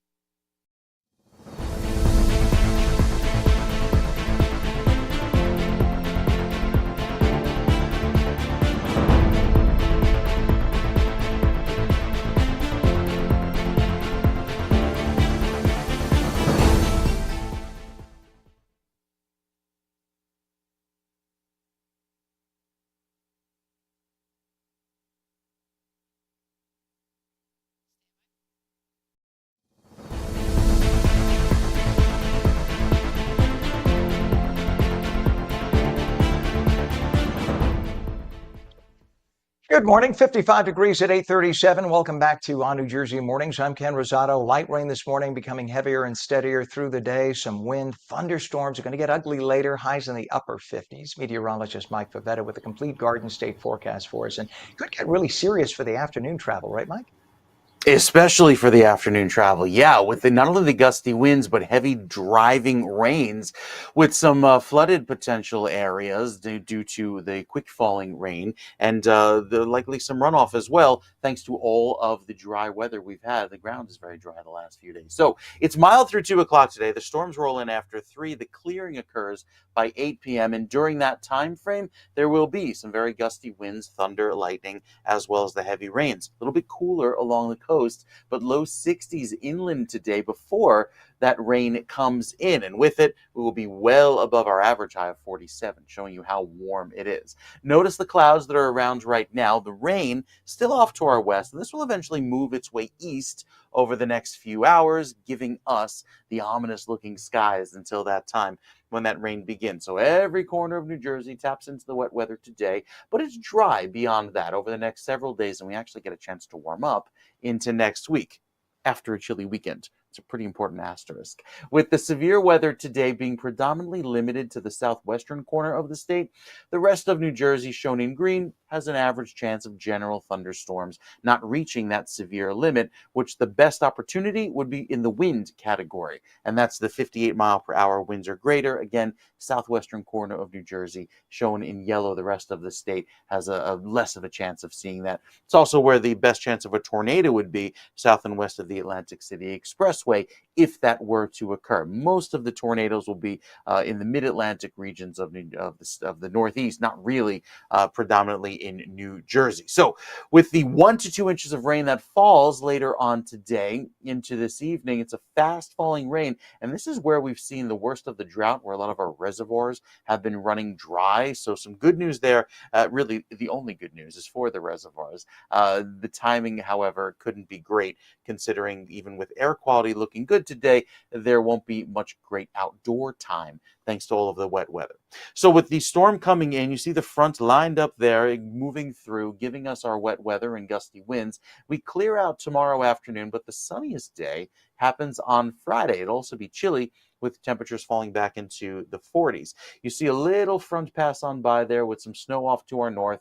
Most of that doesn't really impact the Garden State. It's predominantly an issue for the Hudson Valley and upstate New York, so we likely are unscathed. But regardless, it happens overnight. We clear out by Saturday afternoon with just some lingering morning clouds on Saturday. Notice the trend cooling slowly over the next several days into the upcoming weekend. Then we tap into Monday and Tuesday, and that bump in temperatures up to 60 will feel very pleasant, especially with highs well above average through the middle of next week. Shore points here in New Jersey, a little bit cooler into this weekend, especially the overnights down in the 30s, but the afternoons trying to make it up into the 60s. I think we failed to do so. Only 54 by Tuesday of next week. So some milder days ahead next week. Spring is around the corner. I think we get the first taste of that by springing forward this weekend with the clocks. And then next week, we'll start to enjoy, Ken, a little bit more of a pleasant feel with the afternoons. Not only brighter because the sun sets later next week, but also with 60s on tap in northern New Jersey by Wednesday of next week. See, you evoked a smile on my face when you said the sun sets later, because that just makes life just It's so going to all be the great. better. Get a little more Yeah. vitamin D. I'm going to break out the aluminum foil reflector and just start enjoying. Shows how old I am. All right, Mike. Thank you so much, man. We'll check back with you in a little bit. 55 degrees now at 8:42, and we do have a tractor trailer fire, US 22, both directions by Thompson Avenue in Bridgewater Township. The lanes are open eastbound, but 2 right lanes are closed westbound with 15-minute delays. A crash on 195 eastbound west of Route 547 in Howell Township. A right lane is closed, and there are about 10-minute delays through there. And we still have emergency construction in that sinkhole, I-80 eastbound at exit 34, Route 15 in Wharton. All lanes are closed, everybody being detoured off. That's causing 30 to 60-minute delays. That's going to be the case for the foreseeable future, unfortunately. At 8:42, a major milestone has been reached at Hackensack Meridian Southern Ocean Medical Center in Manahawkin. The hospital's Armelino Family Cardiac Catheterization Lab is now offering elective angioplasty. That is a life-changing service for the community, thanks to a recent approval from the New Jersey Department of Health. We're joined by Dr. Jason Namad, Vice President and Chief Medical Officer. Thanks for being with us, Doctor. Good morning, Ken. Thank you for having me. You bet. Let's start with the basics. Tell everybody what an angioplasty is, and what does this approval for elective angioplasty mean for Southern Ocean Medical Center and the communities that it serves? Sure, absolutely. So angioplasty is a minimally invasive procedure that opens up blocked or narrowed arteries, typically using a balloon catheter or a stent to widen the artery and restore the blood flow. The approval for elective angioplasty represents a significant advancement in our cardiac care capabilities. It allows us to provide comprehensive, convenient, and potentially life-saving care closer to home for our patients. While Southern Ocean Medical Center was licensed to treat emergency heart attack cases, patients desiring elective angioplasty to address forms of heart disease had to travel, sometimes significant distances, for this procedure. But now they can actually receive this very vital service right here in their community, in their backyard. And elective angioplasty allows us to proactively address coronary artery disease in stable patients. So this means we can intervene before a potential emergency rises, improving patient outcomes and quality of life. It also allows for planned, controlled procedure with personalized care, minimizing disruption to the patient's life. It allows us for better patient education, preparation, leading to a smoother recovery process. And Doc, I remember as a kid, I'm 57. When I was a kid, if you had blockages in your arteries, the only way to fix that was to go in with open heart surgery, right? They would break a rib, they would cut open the chest. I mean, it was a major deal. And sometimes the healing process killed people because they got infected. It took 6 weeks it was horrible. So cardiac or catheterization, or I'm sorry, I'm confusing catheterization and angioplasty, but angioplasty is such a relatively low invasion, if you will, because you're coming in either through the artery by the groin, right, or now can't you even come in through the wrist to do the procedure? Absolutely, Ken. You're 100% right. Actually, we've come a long way from, even, 10, 15 years ago. I did my training 15 years ago, and some of the capabilities that we have now, we barely had it back then, even at the, bigger, tertiary care centers. And now we can provide something that, to be honest, a few years back would have been, maybe unheard of doing it in, people's local community hospitals. And now we can actually provide that to patients. And our patients, they want to stay in the area. And we can provide that care for them and, send them right back home. And their loved ones can just come here and visit them. It's great for everyone. It's great for the community, and people love it. And we're so happy to provide that. Doc, do most patients go out same day with an angioplasty? It's a potential. It's very case by case and subjective, and depends on what that operator, the cardiologist, finds when they go in, right? And I always tell patients, we can check some things with MRI and CAT scans and X-ray, but there's nothing like a cardiologist actually going in and checking your arteries, checking your vein, right? Checking the actual plumbing. And the answer to your question is it depends on what they find at that moment in time. If there's no blockages and everything is fine, people go home sometimes same day. If they need a stent or a balloon, maybe an overnight stay. But we've come a long way from the days of, hey, you need to stick around for 4 or 5 nights. Sometimes same day, sometimes right back home the next day, enjoying their families and kids and grandkids. And that's fascinating. Just to clarify for everybody, only because we've had this done in my family. My dad has had a total of 4 stents put in, and he's clear. He's 94 and a half. God bless him, and he's still pumping strong. I have AFib, so I'm aware of all of this because I had to be. But the balloon angioplasty, that's when you have a constricted artery, right, a capillary artery in the heart, and you put the balloon in and stretch the artery if it's constricted or if it's full of plaque, so that you stretch it open and allow blood flow, right? And then the stent goes in there to keep that open so it doesn't collapse back again, so that the heart continues to get nutrients and oxygen. So did I get that right? Because that's the way my cardiologist explained it to me. That's exactly right. They go in, if they see no constrictions or blockages, as you said, great. Come back and follow with the cardiologist. If they need to, then they open it up exactly as you said, but they have to put a stent in there to keep it open, pretty much exactly what you said. And they put that stent in, and then you're good to go. Obviously, you're going to have to follow up, and there might be some added medications to prevent that stent from getting plaques and anything happening. But yeah, the stent is to keep it open and becomes a nice patent stent, and they just have to follow up with the cardiologist.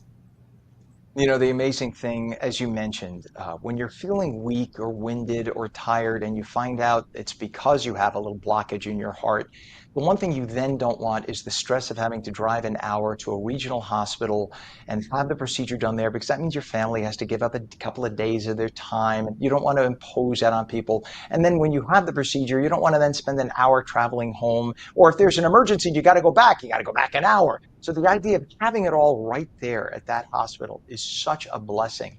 What would you say the key takeaway message is that you want viewers to understand about having this capability at Southern Ocean Medical Center? Would it be that? It would be exactly that you don't have to go too far out. You don't have to travel too far out to receive world-class service that we offer. Listen, I bring my own family here. We bring our own families here. I take care of my own family here. And the world-class service, cardiac service with angioplasty and stenting and some of the best cardiologists, interventional cardiologists are right here in your backyard. And, we're here to serve, we're here to take care of the community. And we have some very, very experienced cardiologists, great staff, great nurses right in your backyard, 5, 10, 15-minute drive from home. You do not have to, get on the parkway or the turnpike and go an hour up north or south or west. We're right here and we're ready to take care of you guys. And where can we get more info? Do you have a website? Absolutely. Hackensack Meridian Health.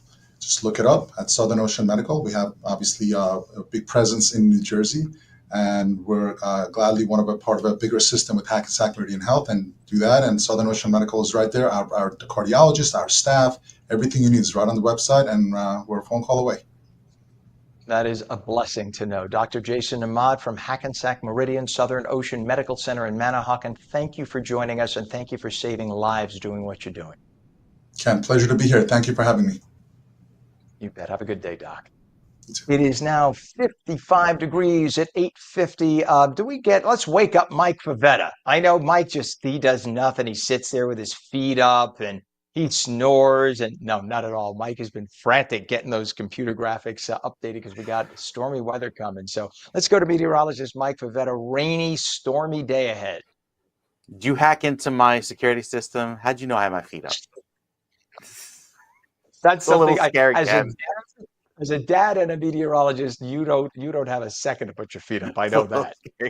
Watching the radar because it's going to get ugly later on today. Actually, did a little social post. If you follow on Instagram, on New Jersey is where you go. You can get a little glimpse of the futurecast and share with people because it's information you want to know, certainly, when those storms come in today, depending on where you're located in portions of the state. Western sections of New Jersey, up towards Sussex and Newton, even toward Hackettstown, could pick upwards of 2 inches of rain during this afternoon and evening's commute. And with that, some very gusty winds as the front crosses east, entering Hackensack, Newark, and Jersey City, closer to 4 and 5 o'clock. But it's that rainfall and wind combined that'll give a driving, kind of horizontal rain through the evening rush, make for some slick spots on the roads with big puddles, and overall make for a generally dreary go of things into this evening. By tomorrow, we clear out. It'll be a much better day. And then throughout Friday and Saturday, look at the sunshine that spills across New Jersey. It looks great into the weekend. Sunday afternoon could have a little more cloud cover, but I think we ultimately clear things out and keep it dry into Monday, with the weekend weather looking pretty decent. Highs will only climb into the 40s, which, believe it or not, is average for this time of year. So we'll be right on par with average as we head into Saturday. Sunday afternoon sees a high of 46 degrees with lots of sun each afternoon, but a few showers, I think, overnight. A little bit of wet weather early in the morning Saturday, which dries up by daybreak, and then again later on Sunday night. But overall, it's looking pretty decent as we welcome spring with a milder fetch of air that comes in for next week.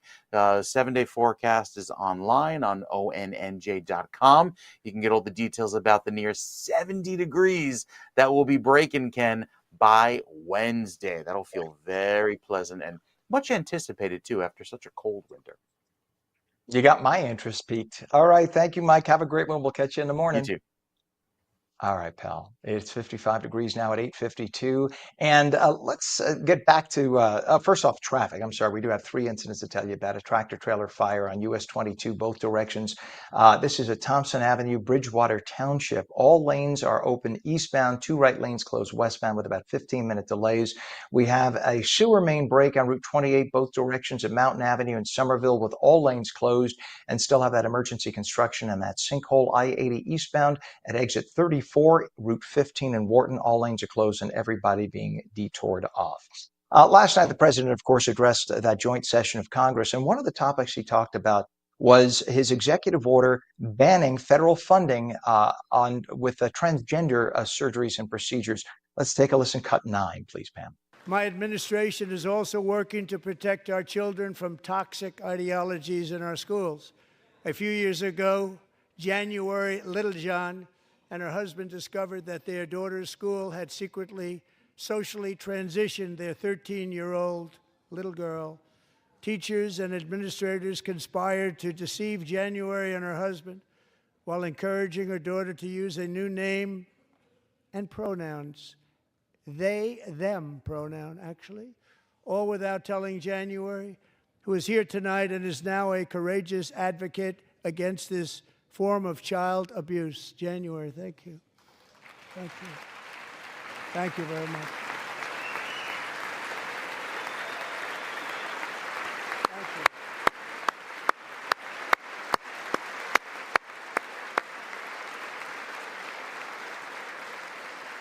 Thank you. Stories like this are why, shortly after taking office, I signed an executive order banning public schools from indoctrinating our children with transgender ideology.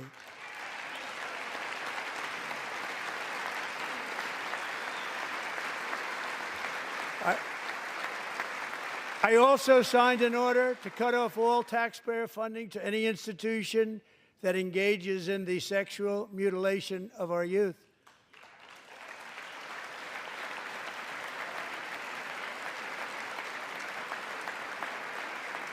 And now I want Congress to pass a bill permanently banning and criminalizing sex changes on children and forever ending the lie that any child is trapped in the wrong body. This is a big lie.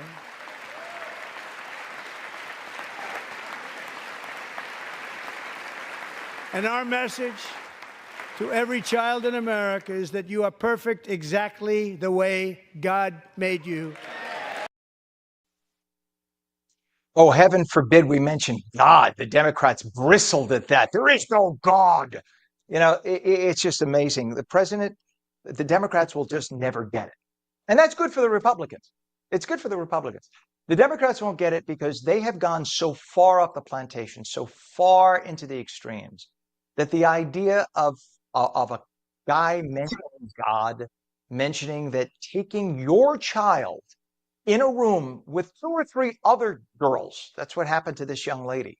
She was only a teenager in high school, and literally counselors pulled her aside and convinced her that, you're probably a boy trapped in a girl's body, and met with her several times and said it over and over again. And again, I speak as a gay man here. Okay. So I don't want the LGBTQLIA plus community saying, you don't know what you're talking about, Rosato. You just don't get it. Yeah, I sure as hell do get it. Been gay since I'm a baby. Okay. You do not sit down with a teenager who is already confused about their gender and life and sexuality and push them in a direction. As we see, this young lady was then forced secretly behind the backs of her parents to think she is something that she is not. Years ago, we called it gender dysmorphia. It was considered a psychological ailment. But in the last few years, psychologists have realized if we tell people who have gender dysmorphia that there's something wrong with them, they won't come and spend money with us. In many cases, psychology is not paid for by insurance.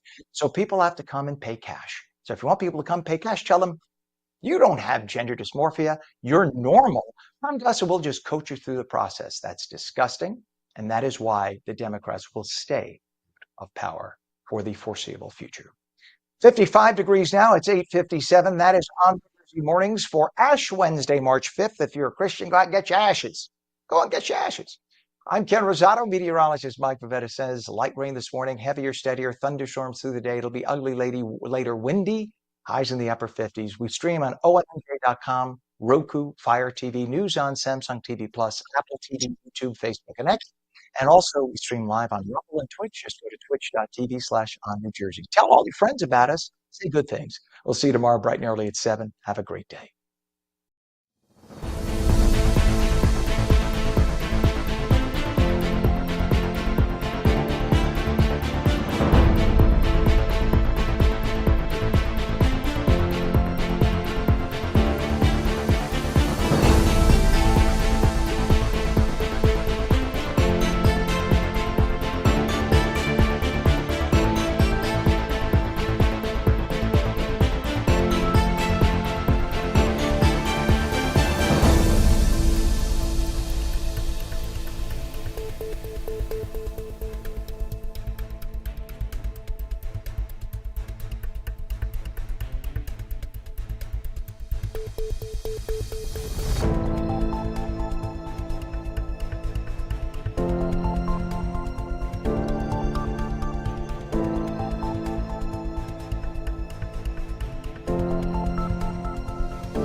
Keeps going offline, then it comes back online, offline. So it's fine. Now I have